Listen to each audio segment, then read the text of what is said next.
What's up, guys? Welcome back to You Are Beautiful podcast. I have a very special guest with me, Mr. Afolabi. So I'm going to give you a brief introduction and then please add something that I missed. So I've been working with you for about a year now. I've been here for 2 years. 2 years. Oh, Yeah, wow. two My years bad. now. So I've Yeah, been working with him for 2 years. Afolabi, how old are you? 26 years old. 26 years old. And if I say you are a personal trainer, would that be accurate? Uh, Or how do you describe yourself? I would say a fitness coach. A fitness coach, right? So he's been working with me at Self Made Training Facility, San Diego, for 2 years now, and highly recommend him as a coach. I'm sure you've seen a lot of my videos and podcasts. I'm pretty picky with who I refer, and 100% hands down, dude. I would recommend this person as a coach. So before we get on with it, anything you want to like when people think about Afolabi, can you give them a brief description of who you are? Yeah, for sure. First of all, I just want to say thank you to Mo for having me on this podcast. You know, it definitely means a lot.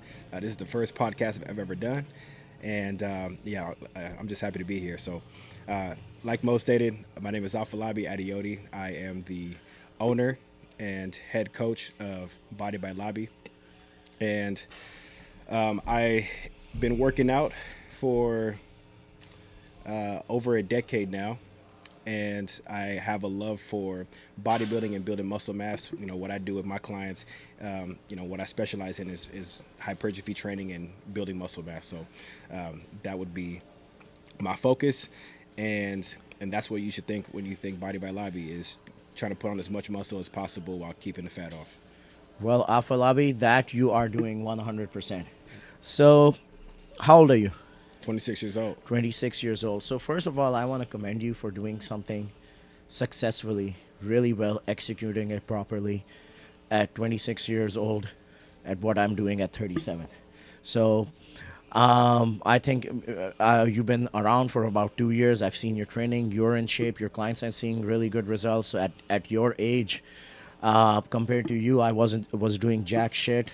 The understanding, if it actually, the best thing for me to have done back then, if I wanted to get the fastest result, would have been to hire somebody like you, but instead I went this route, and it took me 10 years to figure out. So it's pretty badass, bro, that you're doing this right now at this early of an age, because it's very rare to see somebody your age doing this with this much understanding and discipline. Because at your age, I was just throwing some weight around and trying to figure out why I'm not seeing results. So tell us a little bit about what factors do you think? Because before I go on a rant, what do you think about this? Do you, if you look at the fitness industry, if you look at like strength and conditioning coaches, Yeah. is there a vast majority of people who actually know specifically properly what they're doing? Or is it like about 60, 70, 80% who are just trying to make some money, and then 30% of them who actually know exactly what to do? You know, I think it's And it's okay, sorry to interrupt you if you don't want to bash and say anything yeah, negative. yeah. But Yeah, I think it's pretty broad, and I can't say what percentage yeah. of coaches know what they're doing or don't know what they're doing. Right? I don't know every single coach. I don't know the experience. I don't know what their background is on. I don't know what their personal history is with health and fitness, and whether they have degrees or certifications, or and how to even apply it, to themselves and to their clients. So, I think that as a coach, though, the qualities that you should have, and this is a quality that I definitely try to keep in mind at all times, is always being a student. Even though I'm a coach, I'm always a student. I'm always learning. So one thing that I tell my clients too, and during my consultations with them, is one of the reasons why they should hire me is because I am a problem solver. Okay, and I'm always constantly learning on how to be a better problem solver. That's what I do. If coaches aren't striving to be, to learn more about their their emphasis or whatever they're trying to do to help get their clients the best results and learn how to be a better problem solver. Because that's the only reason why people come to us. People come to coaches, because they have a problem and they don't know how to fix it. So if we stop, if we stop learning, then that only will keep us stagnant. So at the end of the day, as long as you keep on learning, to be a better problem solver and whatever emphasis that you're coaching your clients in, whether it's fat loss, whether it's bodybuilding, whether it's lifestyle, whatever it might be, then you're going to be successful.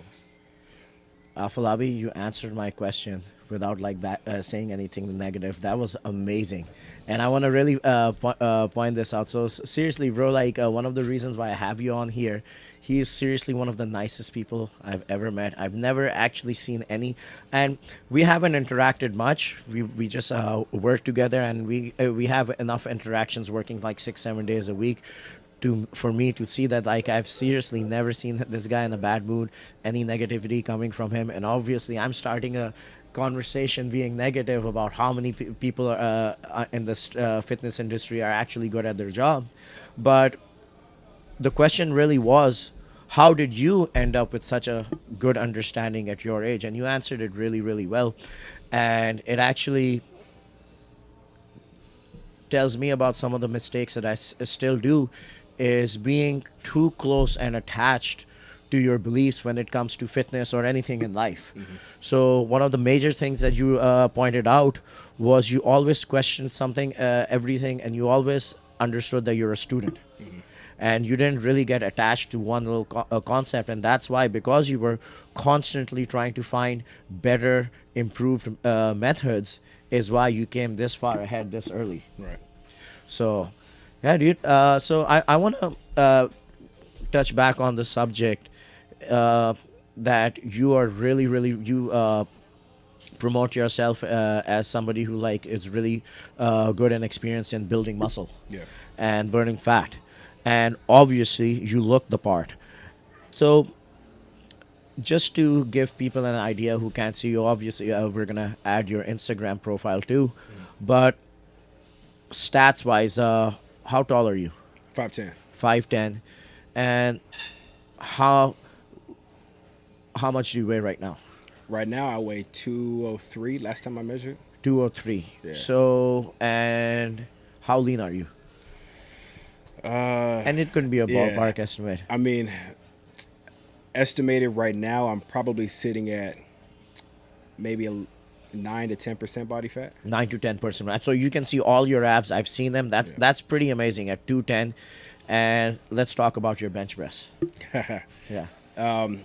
And you can give me, because we don't really need to know your absolute best when shoulder and everything was firing on point. Right. You give me a general ballpark estimate, and I'm sure it's gonna be pretty up there. Yeah. I mean, the most I've ever done was 405. 405. Nice. Yeah, that's the most I've ever done. I've done it twice. Uh-huh. But on average, I'm usually repping between, during my workouts, I'm usually repping between 225 to about 325, something like that, in that ballpark, depending on what my rep range is, what my sets are. Okay. So, and what the goal is for the day. Yeah. So that's a pretty solid bench press. So 325, 315, I've seen you bench easy for reps, and squatting, close to 400-500 pounds? Yeah, I think my highest was 525 back in the day, and I'm about to start touching that weight again very soon. So for everybody who's looking, who's seeing this, Afolabi looks like a real life, actual bodybuilder, big size bodybuilder who you see on stage. And I've seen him. The most amazing part of him, and why I really recommend him as a trainer, whose methodologies work and they're sustainable and healthy, is because I've seen him in shape for the last 2 years. I never saw him get really, really skinny, lose all his muscle, or get a little soft, or lose a bunch of strength trying to get lean. I've never seen him walking around just with a big oversized shirt just because he's now a fat, watery mess. Year round, he's been completely consistent. So this guy looks the way I wanted to look when I first started working out. And the meat and potatoes of this podcast is that when I'm about 10 years How old are you? 26. So I'm 26, about yeah. 10 years older than you. So during that time, I'm looking at bodybuilding magazines, this and that, and I came across this documentary. Have you heard about it? Bigger, Stronger, Faster. Yeah. So that documentary, I don't know what their goal was. Well, obviously to make money, and their intention, from what I was seeing, was that they were showing a bunch of celebrities, old bodybuilders, Arnold, Sylvester Stallone, all the WWF, which is now WWE characters like Hulk Hogan, and they started telling about everybody was on steroids. So maybe they were hoping that a kid like me at that time, when I was in my early 20s, would see this documentary and be like, oh, these guys look like this because of steroids, so I should give up on the dream to become that big. Instead of that, I'm just telling you, as a man, every single kid's looking at it and saying, oh, so now I have to take steroids to get that big. Yeah. So I never played around with any of that stuff because I didn't know what I was doing. But I will say this, that by the time I was 30, I started getting enough information from YouTube and social media and the internet Yeah. and studies that say that your testosterone level goes down after 30, and you have to be on a testosterone replacement therapy in order to maintain size and keep getting stronger. So I hopped on that, been on it for about 5 years. And then I started saying, well, if you gonna get any bigger, now you have to add more compounds, more different types of steroids, and take more dosages and all that stuff. And by that time, I had given up on getting that big or taking that dose. But 2 years ago, I see Afolabi walking around, 200 pounds. And I'll tell you, so this is the way of judging whether, and this is enough, I have enough information to make this claim and know enough about science and hormones, that let's say if Afolabi was walking around over 200 pounds, benching that much weight, and squatting that much weight, and lean, if he had used high doses of steroids to get like that, he would eventually have to come off. There are two options. You either have to come off and clean your system, or you die. Right? So if you're taking high doses of steroids to get that big on an season, your body turns into a fat, watery mess. And it has never been like that. And in all honesty, guys, man to man, bro, I talk to you, come out off as and you're educated, respectful human being. When people would ask me behind your back, bro, like, oh, what do you think about Afolabi and this and that? I'm like, bro, these are my exact words. I'm like, bro, this guy is such a nice, innocent person that this guy probably doesn't even know what steroids are. 100%. And I'm like, I don't know You did tell me Afolabi this that. much. This is what I'll tell you. This is why he's this big. He's probably a nice little kid who went, and I'm saying figuratively speaking, whether you went to church or not. He probably went to church on Sundays. He ate his vegetables. He listened to his mom. Didn't drink a lot in school. Didn't do a bunch of drugs. Ate his meal. Started working out early. And he's probably doing it for over a decade. And that's what that looks like. People go out partying on the weekends. They don't have their diet in check. They're doing too much cardio. Don't know how to work out. And in 2 years, you're like, oh my god, that guy is that big because of steroids.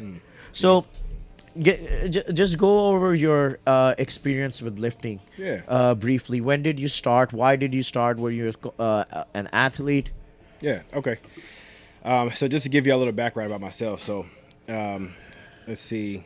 Born and raised out here in California, and I was always an athlete. I started off playing soccer when I was 5 years old. I played soccer from the time I was 5 years old to 13 years old. Then once I turned 13, I started getting, obviously puberty was happening, and I started getting a little bit more aggressive, more competitive, and soccer was just not my game no more. I was a little bit too aggressive for it. So then I started playing football. I started actually lifting weights when I was like maybe I picked up my first weight when I was like maybe 10 years old, 11 years old, and it was just weights around the house. There'd be like a couple dumbbells, and I would look up to people like The Rock, Dwayne the Rock Johnson on Bro, The on Rock needs to TV. look up to you now. Yeah, like people like The Rock and Terry Crews, and I'd be like, you know what, like at that age, at that young age of 9, 10 years old, I'm like, I want to look like that, just like the power, the strength, the size. I want people to see me as this beast, this lion, this monster, but also somebody who's also respectable, somebody who's kind, somebody who's nice.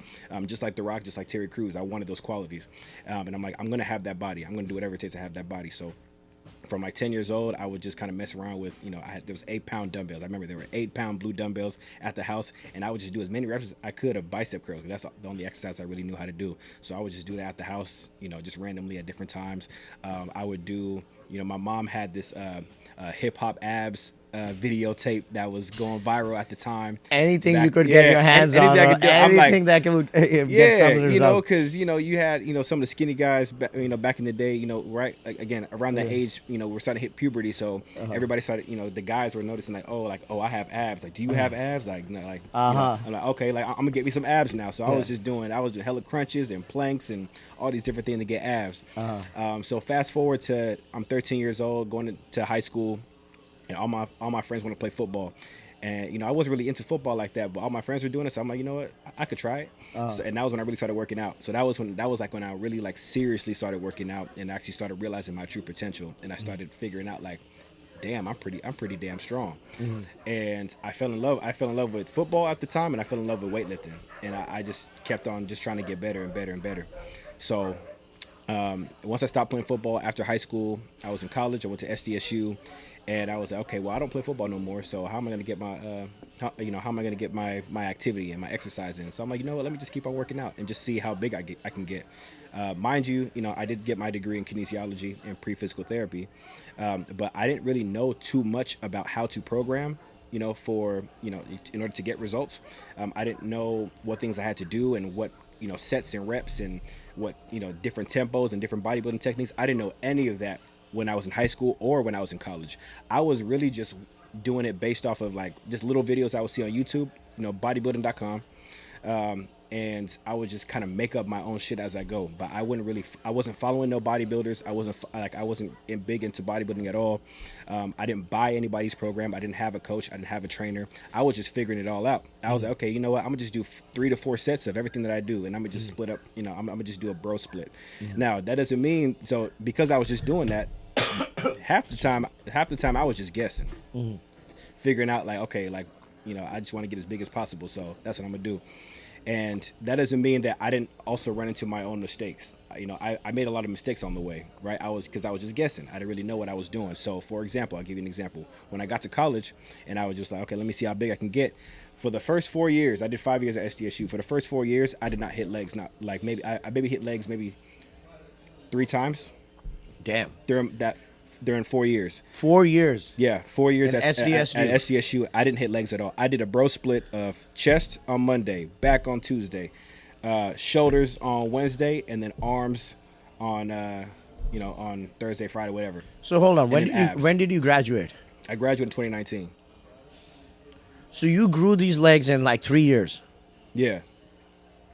Jesus Christ. So I mean, like my legs were always strong because I did a lot of legs during football. But then when I got to college, I'm like, oh, I don't have to do legs anymore because I don't play football. Like I was like, because at the time I was like, yeah, like I don't want to do legs. Like legs just. You put on enough size during football that it kind of stayed. Like a little bit. Like they got soft, they got a little skinny. I didn't have as much definition, as much mass there, but I was able to keep it for the most part. So.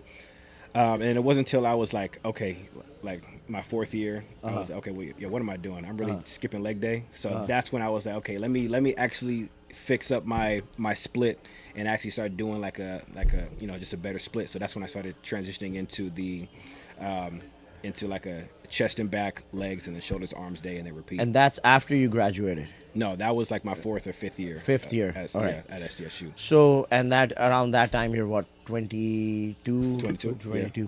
So, here's the thing. Between 11 and 22, you were doing a little bit of bros muscles, you were doing some bicep curls, and you're doing some abs. Dirty bulking. Bulking. Oh, can I touch on that real quick? Yeah, absolutely. Yeah. I used to dirty bulk a lot. So again, right? Don't do this, by the way. Yeah, don't do this. Don't do this. Yeah, None of the no. so yeah, there were a couple of bad habits that I had. So in high school, I barely ate. So to be honest, I wasn't even I didn't live up to my true potential as far as like how big and how muscular I could get when I was in high school, like I wanted to, because I wasn't eating and I didn't understand. Obviously, right? I didn't understand the importance of nutrition. Why? What weren't you eating? Just so you could keep the abs, or Yeah, so the reason why I wasn't eating was because you know, like a lot of people, and I hear this from our clients all the time, is that, oh, I'm not hungry in the morning, right? You hear that a lot. Like, Yep, I yep. skip breakfast because I'm not hungry in the morning. I just, you know, I don't want to eat in the morning.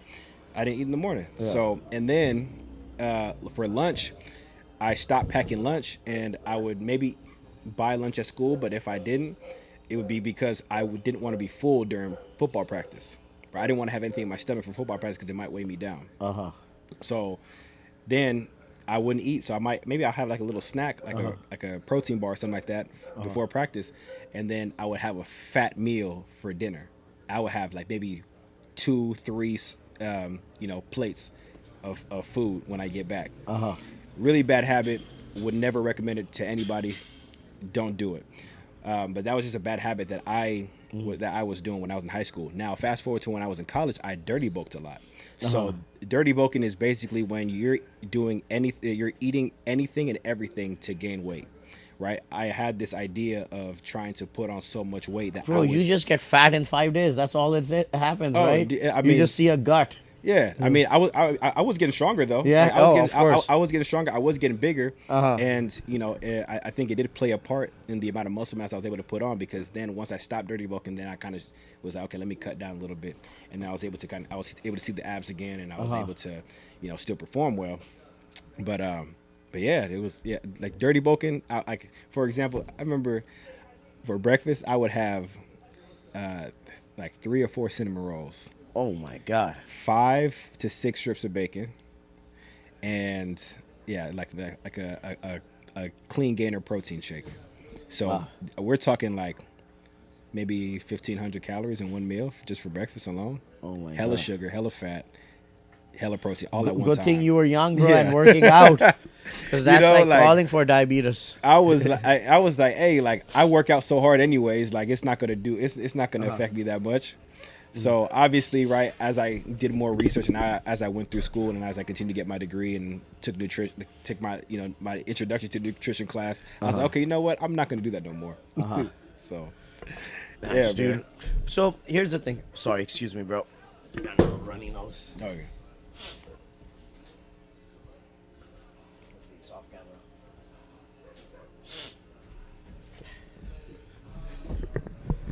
I promise it's not COVID. You good? Okay, so between the age of 11 and 22, this adds to my point. You were doing dirty bulking, you were the high school, you weren't eating and all that stuff.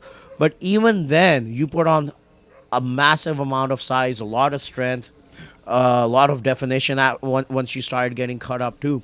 So just to show people and give an idea that even if you're doing some garbage ass workout, and I mean compared to what you're doing now, that's Yeah. what it was.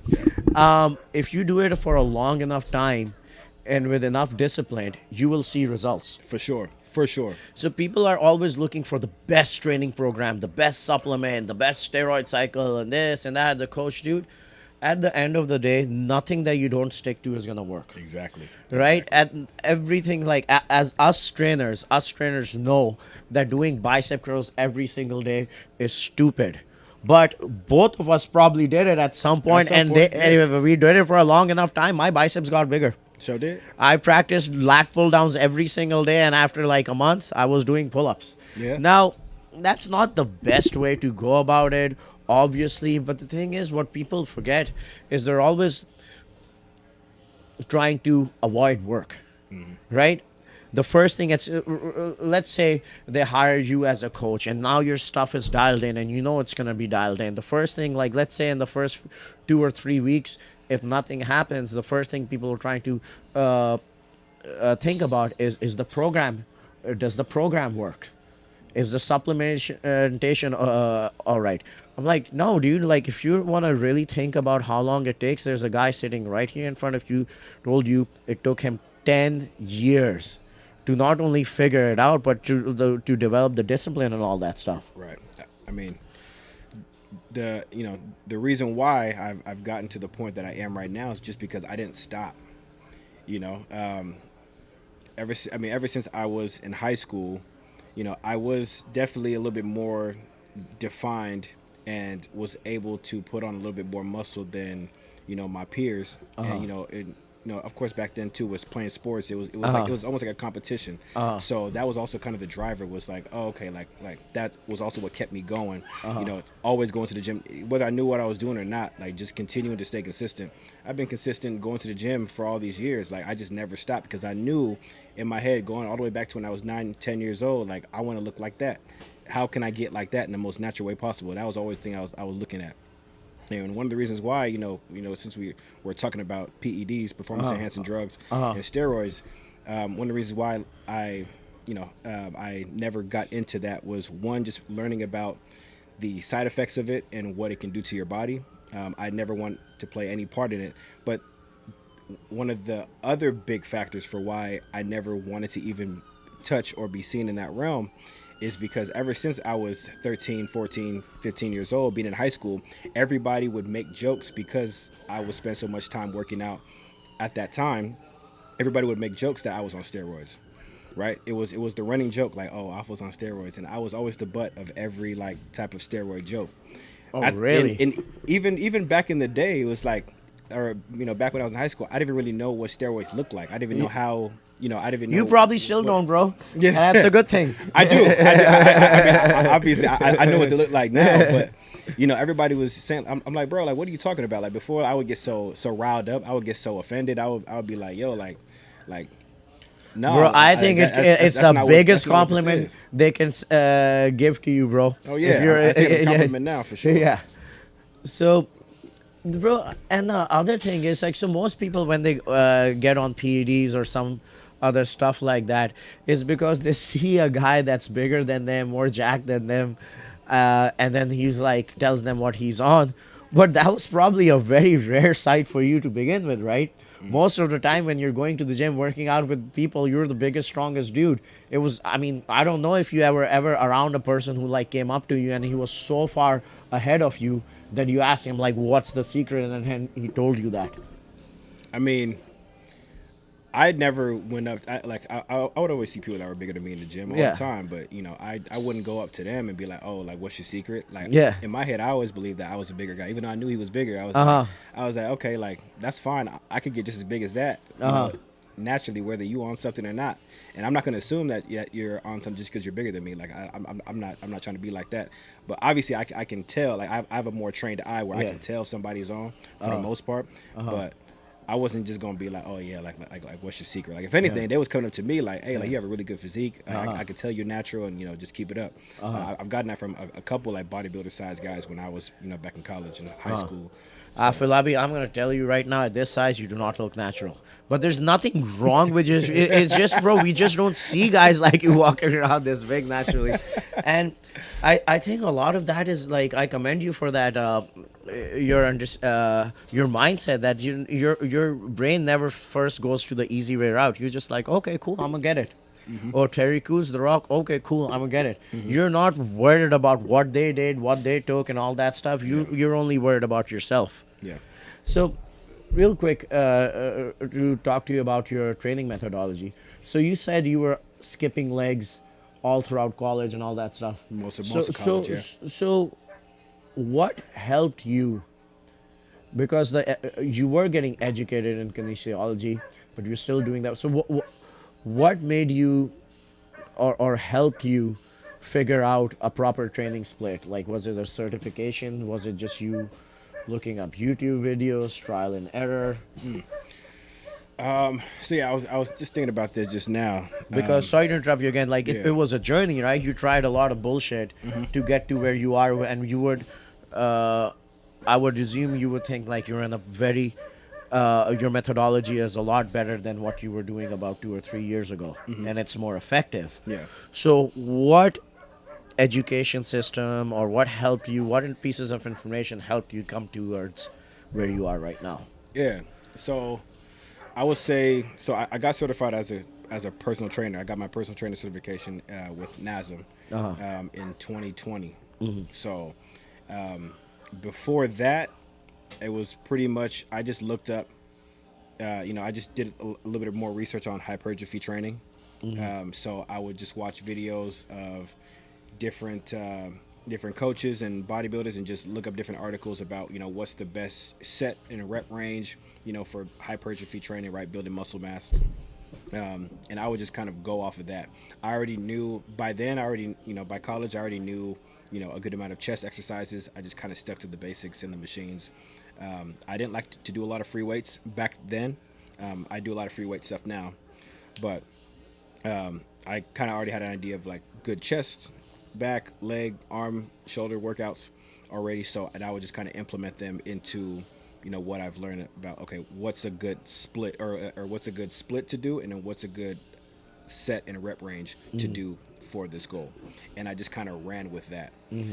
So that was what I was doing when I was still like just doing like a little bit of research here and there. Now once I got my certification, then I was able to kind of focus a little bit deeper, like kind of get deeper into it and manipulate different things now. So did you learn that while you were getting that certification? Like that information was in the NASM coursework?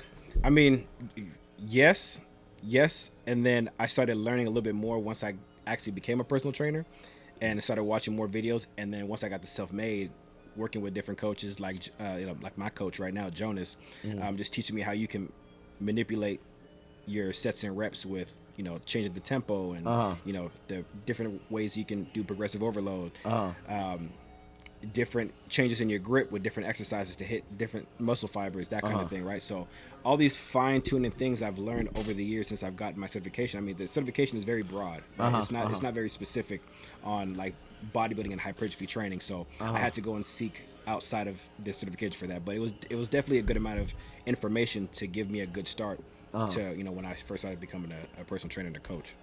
Nice. So it looks like to me is a lot of your information and education that helps you in your business as a coach. Most of it seems like it was developed inside the gym through trial and error and being self-taught. Yeah. And the kinesiology degree, how much is it playing a role in what you're doing right now? So it's a tough question to answer. Yeah, it's definitely tough. I mean,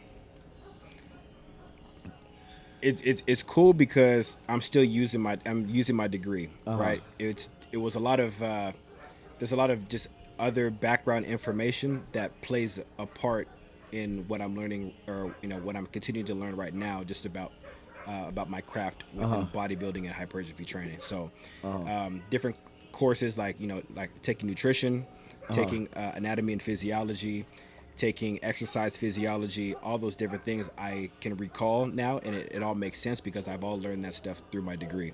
Okay. So it was a good thing to have as a base, 100%.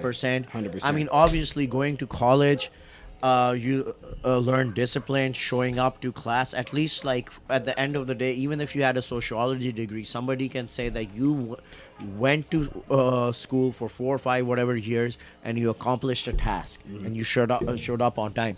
Because my degree is in economics and mathematics. okay. So yeah, where I'm getting at is we both I use the laws of physics, mathematics, logic. It helped me study research papers, a lot of science and all that stuff. So both of us are educated in kind of different areas, but I'm sure you did a lot of obviously science and mathematics as well. But that gave us the base. But what we can't do is we can't take those degrees alone and become better coaches. Exactly. You can never, ever, ever discount the amount of time that you're spending in the gym. Yeah. And you have over a decade in there. Yeah. So one thing for the viewers, I do want to point out that certifications are awesome. Education is awesome. That's the first way you can see if a trainer knows what they're doing. But the second, you got to definitely see the time in the gym and their physique alone. Yeah. Because if you want to build muscle and burn fat, your trainer should have muscle and not a lot of fat.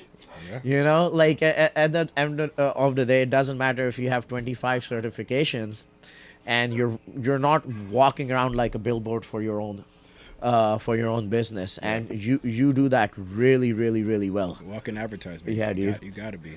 I mean, yeah. Even now, I want to name drop a couple people that I watch regularly to continue learning just more about my craft. You know, just people who are in the space in the fitness industry who I look up to, and who are big. You know, when it comes to building as much muscle mass as possible while losing fat in bodybuilding. So, people like Charles Glass, I watch a whole lot of Charles Glass 100%. videos, and just some of the nuances in his training style that he does, and I try to incorporate that into my training as well, so that and I can kind of see the differences in some of the stuff that he does, right? That kind of sets a little bit more of a switch and targeting different muscle fibers. Within my workouts, as well as Mike Rashid as well. Mike Rashid is somebody I look up to as well, and I watch his stuff, and I'm like, okay, like his training methodology as well. It makes sense to me. So, yeah, there's just a couple people that I Dude, watch. Mike Rashid, I'm a big follower of him. Like I've been a lot of his shoulder routine and stuff like that. I Yeah. actually met him at a Fit Expo too. Okay. And I asked him, Drew, what's this? What do you recommend for shoulders? And he's like, barbell presses. Yeah. And ever Yeah. since then, I've been smashing them barbell presses, dude. Yes, sir. That's the thing, dude. Like you just the best way to gauge it, dude. If you want muscle, find somebody with muscle. He probably knows what he's doing. Yeah. So you probably get this question a lot, and this is like to me one of the most useless questions ever, but I just want to see what your take on it. Like imagine like somebody coming up to you and they say, all right, how long will it take me for me to look like that? Like how do you even answer that question? Man, oh, God, I get that question so much, and I was actually planning on asking my coach that question. Yeah. Is how many people ask him that question? Uh, Because it's like, as much as I want them to get results as fast as possible and as sustainable as possible, I can't really put a time frame for them, right? Like I can't make any promises or guarantees about how much, if you'll be able to put as much on as me. They want to hear something like, oh, like we can get you like this in 6 months. I can get you like this in 6-7 months. Right? A lot of people want to hear that, right? And I can't get myself to say that because it's not true. It's not gonna, especially depending where their starting point is. All I know is that you'll continue to make gains every single month. Your muscle mass, your muscle mass is gonna increase. Your body fat is gonna decrease at some point, right? If we're just focusing on bulking and building muscle mass, okay, your fat might go up a little bit. That's fine, right? That's just part of the process. If you're bulking, then hey, you might get a little fluffy. That's just part of bulking. Unfortunately, right? Yep. It is what it is. So, and then once we get to a point where you put on all this muscle mass, I mean, again, I have been bulking for 10 years. I have not done a Same. I've not done a cut phase until like a real cut phase until now.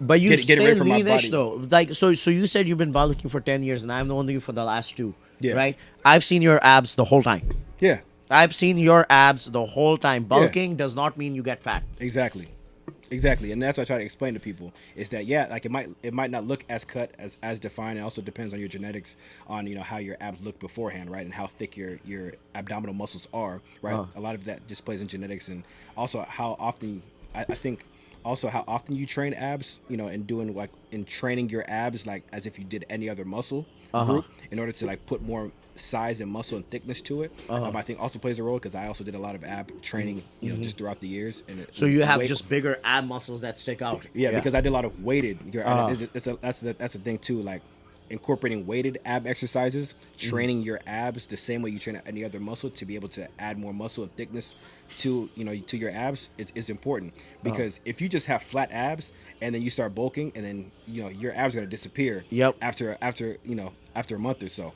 because they're flat. They're not bulging out. They're not bulky because either one, your genetics just don't, your abs thickness is just not the same, or you just never train abs the way you train other parts of your body to actually build the thickness. I understand what you're saying because Yeah. like I don't ever do abs, And my abs never showed until I got super, super, super, super lean, and I see that little flat baby abs. But yeah, dude, that's Yeah. like great advice. If you want those abs to pop, wait it, because like people just end up doing 100,000 crunches.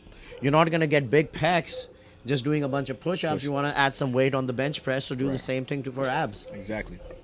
Exactly. Nice. So, do you know what I tell people when they ask me how long it'll take them? Yeah. I ask them, well, how much do you want?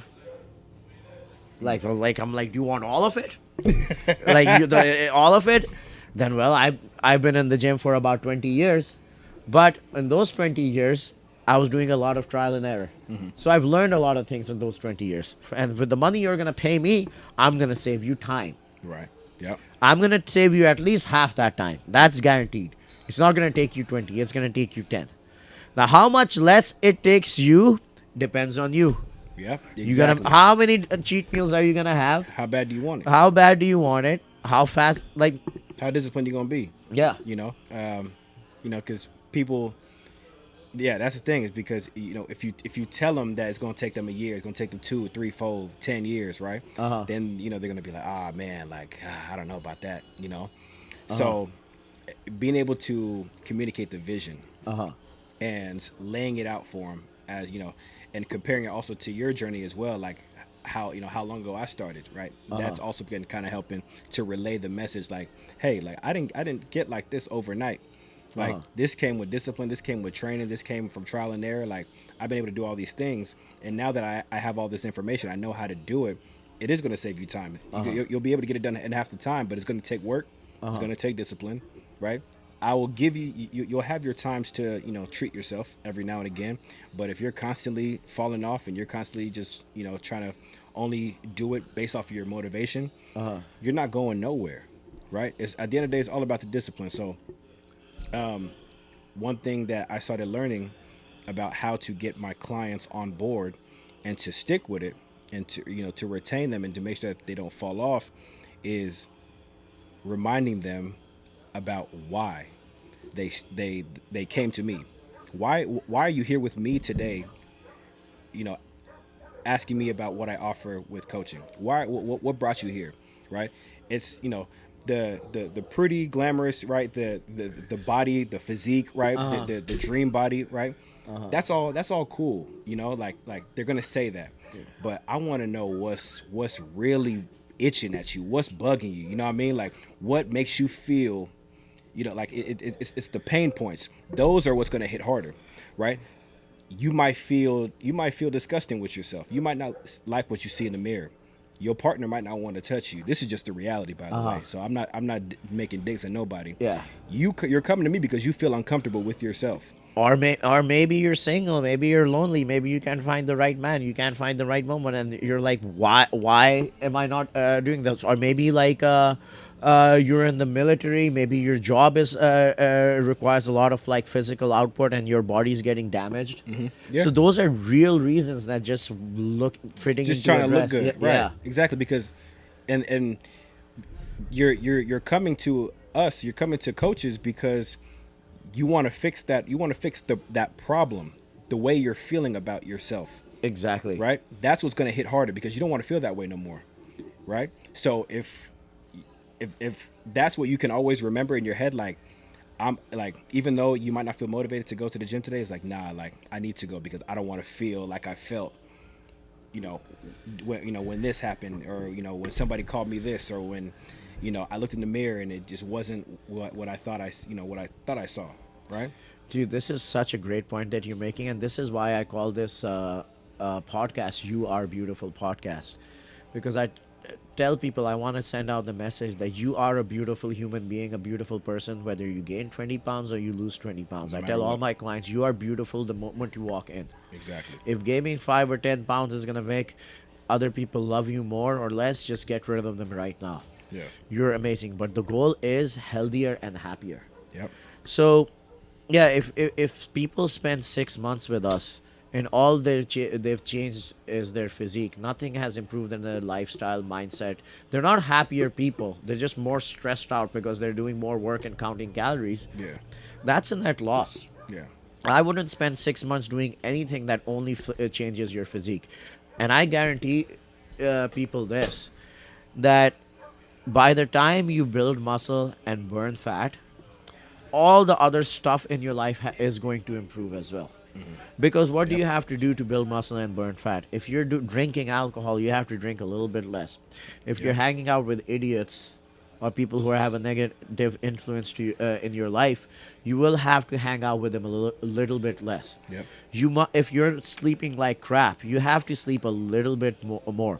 Even if you continue to do recreational drugs throughout the time you're building muscle and burning fat, you will have to at least cut them down. Cut it down. And Yep. you do all those things, by the time you build muscle and burn fat, everything else in your life is getting better as well. Yep.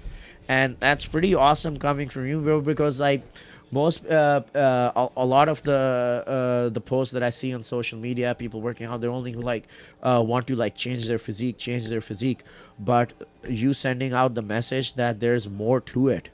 You have to like change the feeling that you have, that you need to fight. That's why you came to the gym. Yeah. Because like if you just want to change your physique or just the way you look, you can go get a boob job, you can get fake chest implants now, you can Right. get a fake butt. But the Synthol. people who there's a reason why you made it to the gym, is because you want a little bit more. Yep. So Definitely. Definitely. dude, that was a great conversation. Yeah, bro. I appreciate you having Absolutely. me, man. For real. That was great. We're gonna put his Instagram in the description as well, but what's your Instagram? Yep. If you want to follow me on Instagram, it's thatboylobby32 with two Y's. THATBOYYLABI 32 on Instagram. Okay, so tap in with me if you want to laugh, learn, and lift. Okay, I post a lot of gym comedy videos and reels on my Instagram, stuff that you can laugh and learn something at the same time, as well as some of my workout content on there as well. If you want to keep track with my bodybuilding journey and my prep journey, for my first bodybuilding competition, I'm going to be participating in the classic physique competition. So if you want to keep tabs on me with that, I'm doing vlogs on YouTube. So follow me at Body by Lobby Official on YouTube and subscribe. And I really appreciate y'all for that. So, but yeah, I appreciate you for having me on your podcast, man. Absolutely, Afolabi. And just to confirm with what he said, dude, he has one of the funniest videos and the most informational if is informational content. He has really good information on there. So 100%, I'll repost a lot of his stuff. It's funny. It's very original. Yeah. Original. And 100%, dude, like you have spot on information on there, useful information, and not just redundant stuff that most people know, just specific details on training and nutrition that you're giving out to people for free. Yep. So, and that's awesome of you. And dude, I'm gonna tell you, bro, you motivated me, you inspired me, you're always dialed in. When I saw you walking around lean and on point all the time, bro, you're one of the few people who motivated me to quit alcohol. And I'm actually, after seeing a guy like you walking around this size, jacked as fuck, natural, I'm cutting out my TRT as well. I'm gonna be completely off of steroids, completely off alcohol.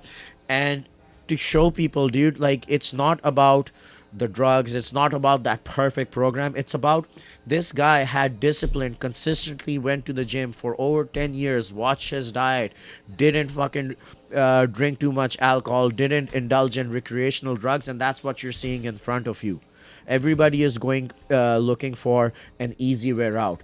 The easy way is the way that that's gonna work, and it is easy, just like Afolabi did it. Do not go out to the bars, eat your meals, keep going to the gym, stop making excuses, look at a guy who's bigger and stronger than you, and instead of blaming other people or steroids or genetics, using that as an excuse, Yeah. he said, hey, I'm gonna get him. Yep. And that's what you went for. That's what you gotta do. So thank you so much for your time, Afolabi. Of course. Wish you Appreciate all you. the success. Thank you, man.